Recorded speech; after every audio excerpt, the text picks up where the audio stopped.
Oke, hello everyone. Welcome to Analysis dan update lagi seputar koin kripto. Dan di video kali ini kita bakalan bahas seputar Pendle yang mana cukup banyak di request sama beberapa dari kalian. Dan memang di hari ini kalau kita lihat ya, Pendle ini menjadi salah satu altcoin yang menduduki posisi top gainer nih teman-teman. Mungkin ada juga altcoin-altcoin lain yang juga punya return yang cukup menarik di hari ini. Tapi ya yang cukup kita harus ketahui adalah Pendle ini merupakan salah satu altcoin yang mungkin banyak disorot atau banyak dilirik oleh beberapa dari kalian karena memang udah listing ya di berbagai exchange lokal juga gitu teman-teman. Jadi karena dia udah listing di berbagai exchange terutama exchange lokal juga, jadi aksesnya itu cukup mudah untuk dilihat oleh berbagai orang gitu ya mungkin teman-teman. Jadi ya di video kali ini kita bakalan bahas lengkap nih seputar Pendle ini, kita bakalan coba untuk breakdown detail beberapa hal yang cukup menarik ya. Nanti saya juga bakalan bawain beberapa data seputar Pendle ini dan juga kita bakalan bahas dari segi price action-nya juga.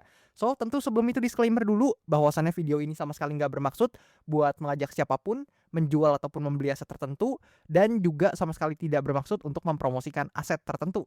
So always do your own research karena this is not financial advice. Dan oke, langsung aja di sini per video ini saya record ya. Ini di tanggal 1 Mei 2026. So basically kita udah masuk awal bulan Mei nih teman-teman.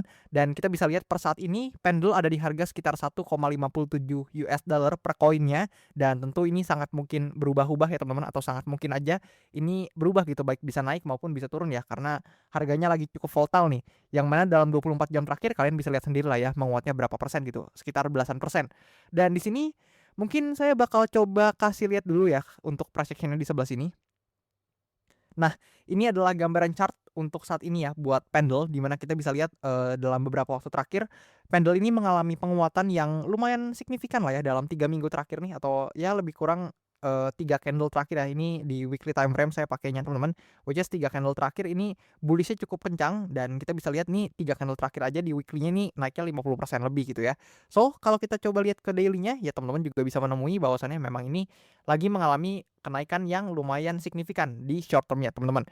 Nah, meskipun demikian di sini sorry teman-teman kepencet ya. Di sini kalau kita coba lihat untuk yang lebih detailnya lagi, kita harus perhatikan dulu bahwasannya Pendle ini actually teman-teman di long term-nya ya sebenarnya dia ini masih masuk ke skenario bearish-nya, which is masih masuk ke trend bearish-nya ya maksudnya ya. Yang mana ya kalian bisa lihat sendiri lah ya.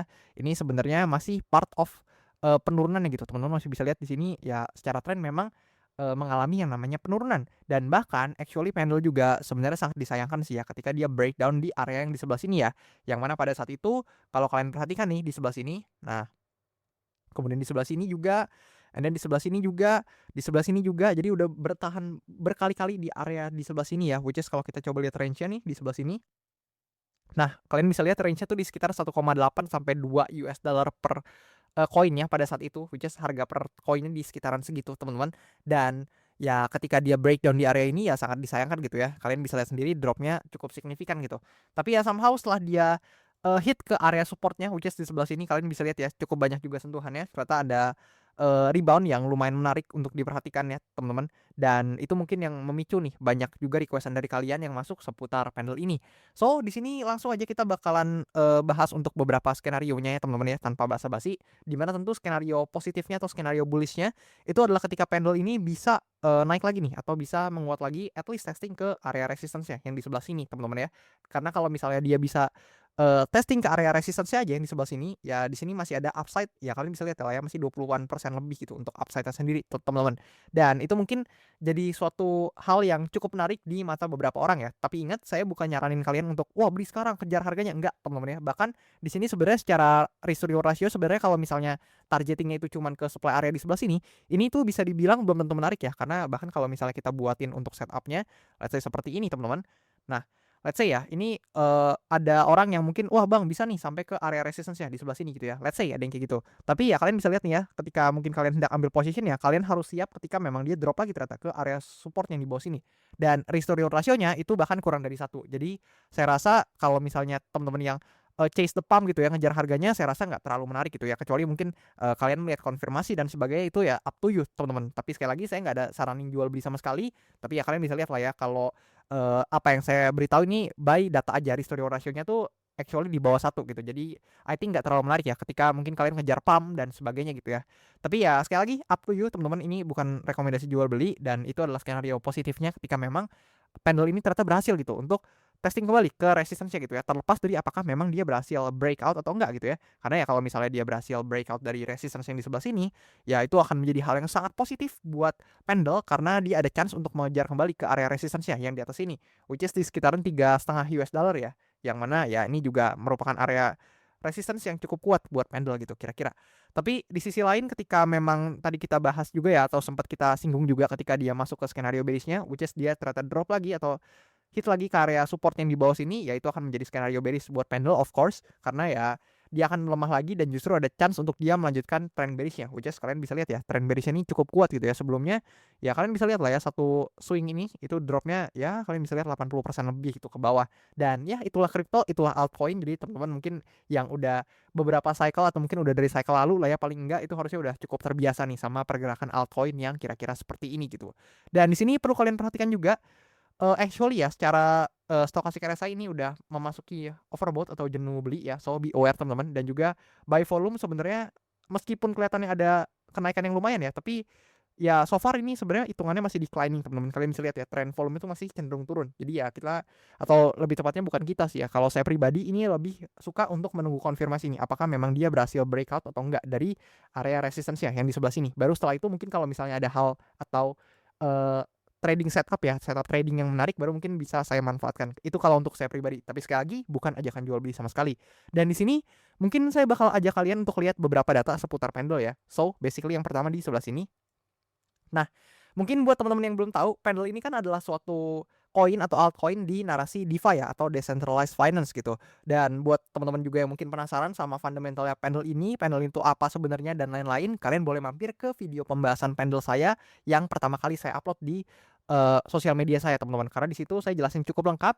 Jadi di video kali ini hopefully saya nggak usah ngulang lagi gitu ya karena cukup panjang gitu teman-teman. Nanti durasinya kemakan semua buat ngejelasin hal tersebut gitu ya. So, di sini saya mau kasih lihat kalian data yang cukup penting kalau berbicara tentang sektor DeFi, which is adalah total value lock atau TVL. Di mana by data kalian harus lihat bahwasannya TVL pendle ini dropnya udah jauh banget teman-teman ya. Dari yang peaknya nih sekitaran 13-an atau bahkan ya kalian tinggal lihat lah ya ini peaknya di berapa teman-teman. Ini tinggi sekali 13 billion of dollar lebih. Dan kalau kita perhatikan sekarang drop sisa 1,49 billion of dollar gitu. Jadi turunnya udah jauh sekali dan jujur ini sebenarnya dari TVL sih bukan data yang terlalu menarik ya untuk diperlihatkan gitu karena ya dropnya kalian bisa lihat dan trennya juga masih cenderung bearish gitu meskipun dalam short termnya ada kenaikan ya. Dan di sini kalau kita compare juga dengan price-nya atau dengan harganya pendle, nah di sini kita bisa lihat ya bahwasannya memang sebenarnya sih secara overall dari segi TVL dan juga harga dari token pendle-nya sendiri ini cenderungnya tuh lebih ke sejajar gitu atau lebih tepatnya mungkin berbanding lurus lah ya, yang mana ketika harga pendle naik ini biasanya TVL-nya juga ikut naik gitu ya. Tapi ternyata kalau kita perhatikan dalam beberapa waktu terakhir nih ya, kalau kita zoom in ke yang sekarang kalian bisa lihat nih ini ada satu hal yang cukup anomali ya, di mana ya teman-teman bisa lihat lah ya ini yang warna biru itu adalah TVL-nya sementara yang warna hijau itu adalah harga dari token pendle-nya. Di mana yang warna biru nih TVL ini terus mengalami penurunan tapi ternyata harga pendle-nya nih ada kenaikan nih di short term ya gitu teman-teman. Makanya ini yang perlu diperhatikan gitu ya teman-teman. Dan di sini kalau kita lihat juga ini data yang cukup menarik yang mau saya kasih lihat ke kalian ya. Meskipun data TVL sebenarnya negatif nih teman-teman, tapi atau lebih tepatnya lebih ke bearish ya karena ya turun kan data TVL gitu. Tapi saya harus fair ketika ada yang positif saya harus sampein juga.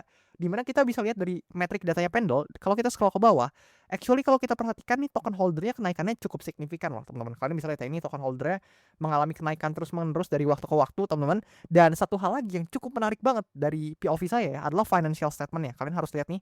Nah di sebelah sini kita bakalan bisa memperhatikan bahwasannya ternyata dari segi financial statement, terutama dari segi revenue untuk pendle, ini ada peningkatan yang cukup drastis teman-teman.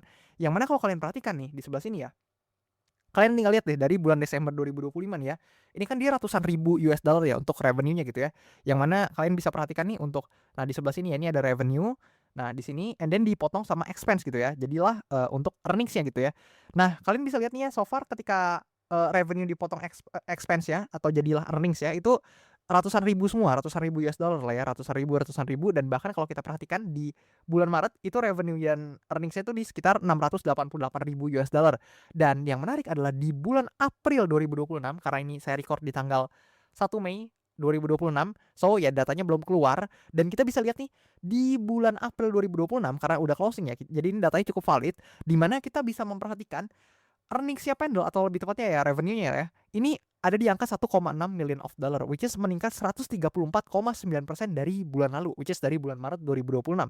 Dan buat siapapun yang melihat, ini kan adalah suatu hal yang positif ya buat ekosistem Pendle-nya, karena artinya ya project-nya tuh making profit atau making money gitu ya. Yang mana ya tentu kita tahu ya, project, bisnis atau apapun itu tentu ya yang bagus adalah yang bisa generate uang ya, generate cash flow, generate money lah ya basically ya. Dan kita bisa lihat memang ada peningkatan nih dari segi revenue dan earnings-nya buat Pendle dari Maret 2026 ke April 2026, dan peningkatannya signifikan teman-teman. Jadi nggak heran kalau misalnya memang secara past action itu sepertinya cukup terrepresentasikan ya oleh hal ini juga gitu. Mungkin ini jadi salah satu faktornya juga.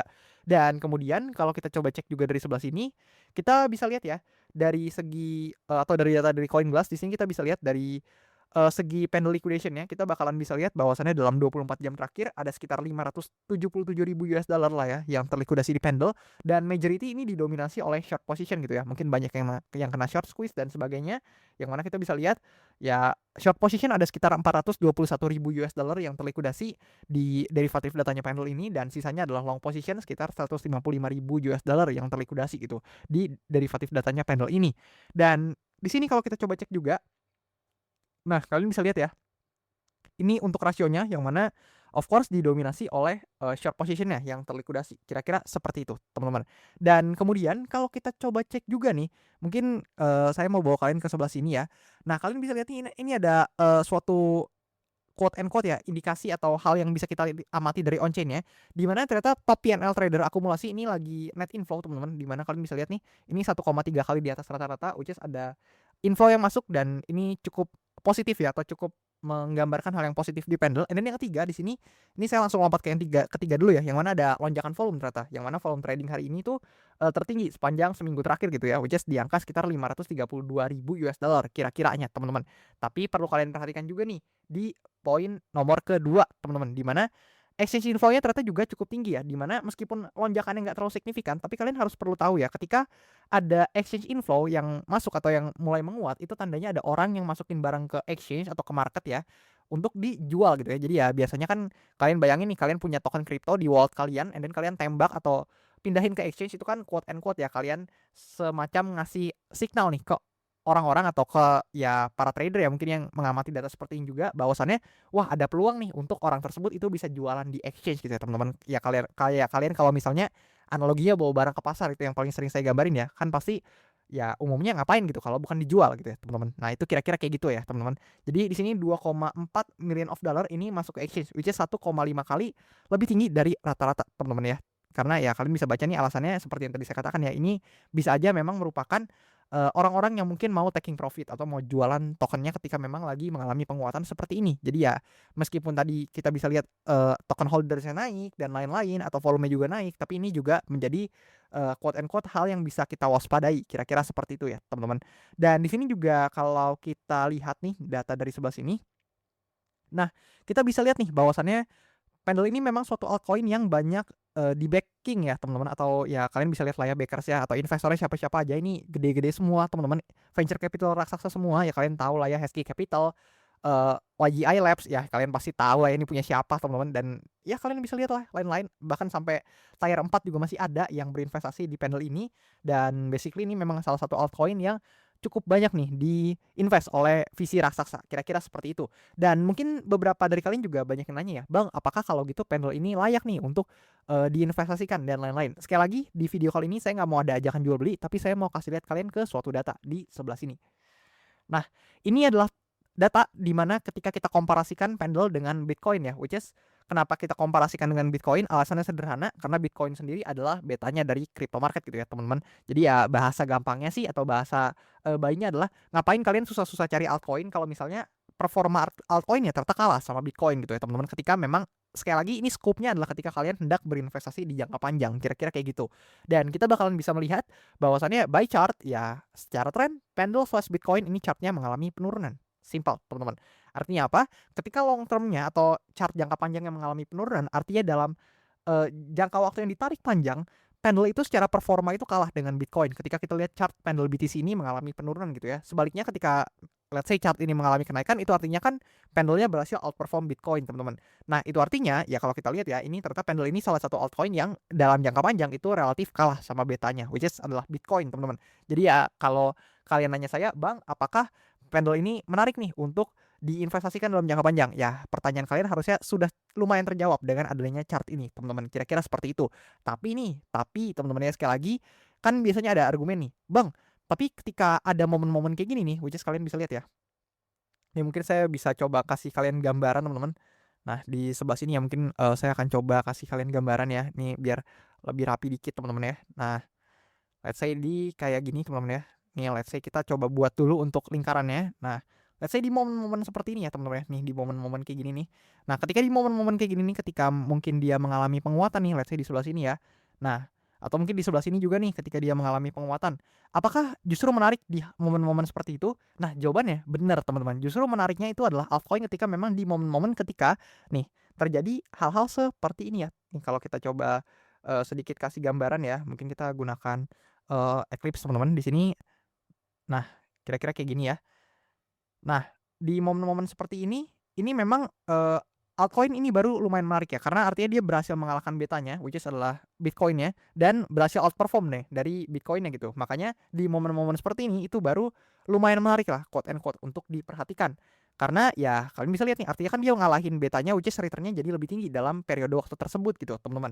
Dan kalau misalnya mungkin beberapa teman-teman yang nanya, "Bang nih, lihat nih ada potensi untuk terjadi hal seperti ini," gitu ya. Ya mungkin kalau misalnya teman-teman memang udah punya trading plan-nya, udah punya setup-nya, udah punya perhitungan akan risk to reward ratio-nya, dan kalian memang sudah siap dengan resikonya, ya, up to you, teman-teman ya. Karena ya memang ada kok orang-orang yang bisa memanfaatkan seperti ini, which is ya orang-orang yang, berprofesi sebagai trader dan lain-lain. Ini, mungkin ya mencari hal-hal yang seperti ini gitu ya, which is return-nya bisa cukup signifikan karena bisa mengalahkan betanya, yaitu adalah Bitcoin. Dan buat teman-teman yang mungkin punya skills-nya, punya kapabilitasnya, ya so do it gitu ya, teman-teman. Karena ya memang ini return-nya cukup, menggiurkan gitu ya ketika memang berhasil menangkap momen-momen seperti ini, karena ya kenaikannya ya obviously ya cukup, tinggi gitu, teman-teman. Dan baru di momen-momen seperti ini itu altcoin cukup menarik ya, dan ini juga harus dipilih pastinya altcoin, yang nggak bisa sembarangan pilih altcoin gitu ya, teman-teman. Ini pastinya ada altcoin tertentu yang bisa mengalahkan Bitcoin di, rentang waktu tertentu gitu ya. Ya dalam konteks ini pendel, kalian bisa lihat ya, mungkin di pergerakan di sebelah sini, pergerakan sebelah sini, atau di sebelah sini juga nih kalau kalian,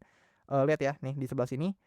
Nah, ini juga dia berhasil mengalahkan return-nya Bitcoin ya dalam pergerakan sebelah sini. Tapi dalam long term-nya atau dalam jangka panjangnya, di sini kalian bisa lihat ya return-nya kalah gitu ya. Makanya baru di momen-momen seperti ini, AKA, atau ya dengan kata lain lah ya bahasanya, itu menariknya cuman dibuat trading aja. Itu dari POV saya pribadi ya, karena ada momen-momen seperti ini gitu. So, di sini kalau kita, hapus dulu yang di sebelah sini ya. Nah, maka dari itu ya bisa jadi nih teman-teman, mungkin banyak yang berargumen juga, bisa jadi bahwasannya yang pergerakan yang baru ini yang terjadi di sebelah sini, ya mungkin aja nih ternyata dia memang adalah salah satu pergerakannya, which is yang seperti ini ya. Jadi bisa aja dia mengalami kenaikan and then mengalahkan, return-nya Bitcoin dalam rentang waktu tertentu, and then dia drop lagi dalam, long term-nya. Apakah bisa begitu? Sangat possible, teman-teman. Jadi ya itu salah satu skenario juga yang cukup besar probability-nya atau probabilitasnya, jadi ya mungkin itu yang perlu kalian perhatikan. Tapi again, kalau buat teman-teman yang nanya, "Bang, apakah cocok untuk diinvestasikan dalam jangka panjang?" Chart ini harusnya sudah cukup menjawab, jadi nggak usah saya yang jawab, harusnya chart ini buat teman-teman yang tadi udah dengerin penjelasan saya harusnya udah ya cukup terjawab lah ya, teman-teman. Meskipun memang portofolio itu hak kalian untuk mengaturnya secara pribadi, so ya kalian bijak-bijak dalam mengaturnya. Dan buat teman-teman yang mungkin yang punya skills-nya untuk trading, ya ini ya ketika ada momen-momen seperti ini ya mungkin memang, bisa nih dijadikan opportunity kalau memang teman-teman punya skills-nya, sekali lagi ya. Karena di video kali ini saya nggak mau ngajak jual beli sama sekali gitu. Dan ya mungkin itu bisa menjadi sedikit insight buat kalian. So kalau kita hapus untuk, gambarnya di sebelah sini, dan saya mau bawa kalian ke bagian di sebelah sini ya, di bagian analitiknya buat panel ini. Yang mana kalau kita perhatikan, ini sepertinya koin-koin kripto ya di kuartal 2 nih, hijau-hijau, teman-teman ya, which is ya mungkin buat teman-teman yang asetnya heavy di kripto nih lagi lumayan seneng lah ya, karena di Q1 kemarin kan banyak banget nih yang minus. Ya panel juga sama nih, di Q1 kemarin dia minus 40,9% ya, dan di kuartal 2 ini di bulan April dia plus 27,1%, dan di bulan Mei-nya ini baru di awal Mei ya, dia udah plus 10%-an aja nih, teman-teman. Yang mana menjadikan kalau kita scroll ke atas, nah di sebelah sini Ini membuat return-nya Pendle di kuartal 2 ini langsung plus 42,1% by average-nya, yang of course itu langsung mengalahkan nih minusnya di kuartal 1 kemarin gitu ya, teman-teman. So ya mungkin kalau kalian punya pendapat untuk altcoin satu ini atau buat altcoin Pendle ini boleh tulis di kolom komentar di bawah, dan saya juga mau ucapin congratulations mungkin buat teman-teman nih yang portofolionya lagi ijo ya, yang lagi cuan. Ya congratulations apapun mungkin aset yang kalian hold, ya hopefully portofolio kalian bisa bertumbuh terus ke depannya gitu ya, teman-teman. Dan sekali lagi saya ingetin ya restore your ratio ketika mungkin teman-teman yang trading dijaga, dan juga ya market lagi cukup volatile teman-teman karena banyak ketidakpastian global juga ya, so be aware juga teman-teman ya, jangan terlalu all in teman-teman ya, kalian harus perhatikan resiko juga. Tapi ya sekali lagi saya nggak ada hak buat ngatur portofolio kalian, jadi ya be aware aja teman-teman, itu sedikit masukan dari saya. Dan di sini juga kalau misalnya teman-teman yang mau request analisa koin, feel free juga buat langsung mampir aja ke kolom komentar di bawah, langsung komen aja koin apa mungkin yang mau kalian request untuk saya bahas. Nanti ya di next video kalau memang banyak yang tertarik sama koinnya, bakal saya usahakan buat update dan bahas cepatnya. Dan juga jangan lupa mampir ke berbagai sosial media saya juga, di sini ada Instagram, ada juga TikTok. Jangan lupa mampir teman-teman, kalian boleh mampir, boleh follow juga jangan lupa. Dan kalau kalian mau tanya-tanya juga boleh lewat DM atau lewat komen. Saya sering banget kok jawabin pertanyaan-pertanyaan kalian yang masuk. Dan juga di setiap sosial media saya itu ada link tree yang saya taruh ya. Di TikTok harusnya juga ada. Nah, di sebelah sini ada juga link tree-nya. Dan nanti dari link tree tersebut kalian bakal dibawa ke halaman seperti ini untuk bisa mampir ke berbagai sosial media saya lewat shortcut-nya, which is ada TikTok, YouTube, dan juga Instagram. Dan di bawah sini juga ada link traktir yang bisa kalian akses buat request analisa koin sekaligus support saya juga. Dan mungkin itu aja buat video kali ini. Thank you dan sampai jumpa di video-video selanjutnya.